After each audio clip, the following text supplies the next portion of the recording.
शरद पवार साहेबांच्या आवाहनानुसारच आम्ही त्यांचं छायाचित्र कुठेही वापरत नाहीत असं आनंद परांजपे म्हणालेले आहेत। शरद पवार जी के फोटो भी आप अपने कार्यालय में इस्तेमाल करते हैं, लेकिन लगातार शरद पवार मेरे से भी जो जो विधायक थे जो मुझसे अलग हुए वो अब मेरा फोटो का इस्तेमाल करने लगा था। लेकिन अब कुछ ही दिन पहले उनका बर्थडे सेलिब्रेट करने के बाद आपके कार्यालय का जो फोटो है चेंज किया गया और यशवंत चौहान जी का फोटो लगा गया। क्या इसकी वजह पड़े क्या करेंगे? हमारे लिए आदरणीय शरद चंद्र जी पवार साहब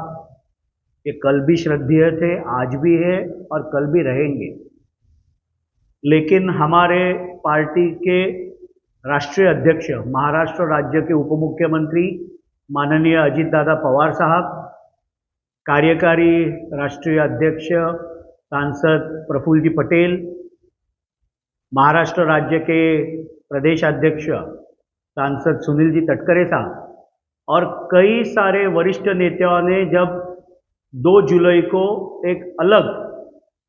राजनैतिक भूमिका ली तो थाना के हम तमाम कार्यकर्ता, चाहे मैं हूँ, प्रदेश के सर्किटनीस नजीब मुल्ला है और थाना के तमाम सामान्य कार्यकर्ताओं ने, हम सभी ने